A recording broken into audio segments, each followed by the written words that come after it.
Words of the famous Buzz Lightyear from the land of Disney to infinity and beyond. But wait a minute, what is beyond infinity? Or perhaps the question should be, what is infinity? Okay, let me leave that for now. So today I had this visit from a friend of mine, Jabulani Maswanganye, a guy who's currently doing his PhD in astrophysics. And as usual, when we are together, we talked about anything and everything on this side of the sun and beyond.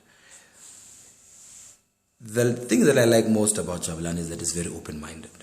And the way he gets to talk and just chat about physical sciences and or physics and just the sciences broadly is very relaxed.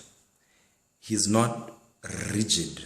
And our conversations are not too stringently confined by what he has learned, for example, what he knows, what I have come across, what has been documented, what is accepted. We try to just explore our personal perceptions and understanding of the sciences, and also we try to just explore in conversation these various probabilities. Because you have a lot of debates in science as well, where you'll talk of absolutes and a whole lot of other things, whether they exist or not. But basically, what caught me and really got me intrigued was that in a recent presentation that he did, on the first slide, he actually asked his audience, what is the size of the universe? The first answer that he got was that it's very big. It's very, very big. But the question is, how big is big? And after some time, somebody else answered, and this is sort of a popular answer generally, is that the universe is infinite. And we usually like to talk about this term, that how is it that it can be declared as being infinite when we have no idea either way whether it is finite or indeed infinite. But I guess that's why it's just a concept. It's just a concept to just essentially state that it is immeasurable. That's the term that is used sometimes. But he went on further to just challenge his audience and the way that they think. And he talked of the story of the frog. The frog is in this vast water body. It's lived there for a very long time, but it has not traveled the length and the breadth of that water body. It's being asked by a younger frog, let us say tadpole, for argument's sake. How big is our world? The older frog promptly answers, it's infinite. Now, sometime later, the older frog gets to the surface and it is able to see that, no man, this vast water body actually has this edge on which I am. And when I look across, I see that there is an edge to which it expands. Beyond that, you have plains and you have mountains. So it is indeed something that is finite.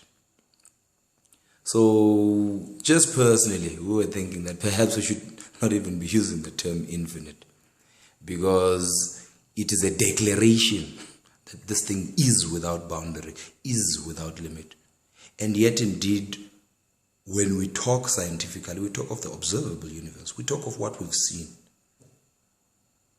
That implies that we are open to the idea that tomorrow we might discover something that we did not think existed.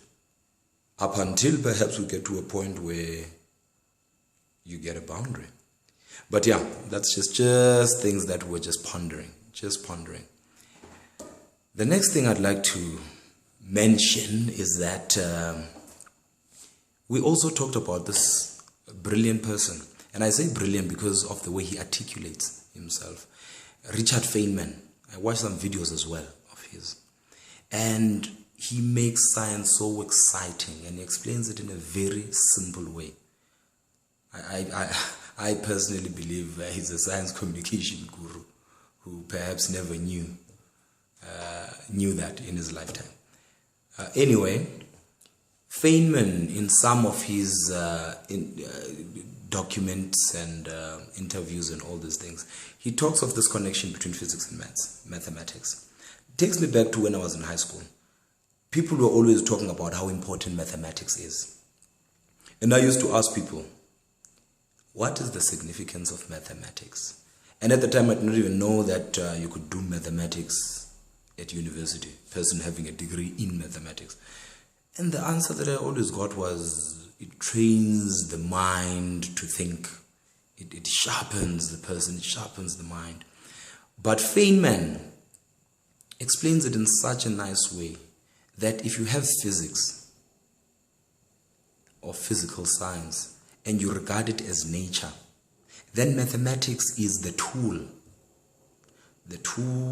or technique or even language that allows for one to understand why nature is this way, or what nature is actually communicating to us. That just to me brought it all together. And I finally understood why both of these subjects usually go together. That maths is something that is separate and you apply it to make sense of the world around you. And I felt I just should share some of this, and hopefully it'll actually excite someone to ponder more on the universe, and perhaps look up Richard Feynman, and definitely be on the lookout for Mr. Jabulani Maswanganye, who will one day very soon be Dr. Maswanganye. Alright, that's all for now. Thanks.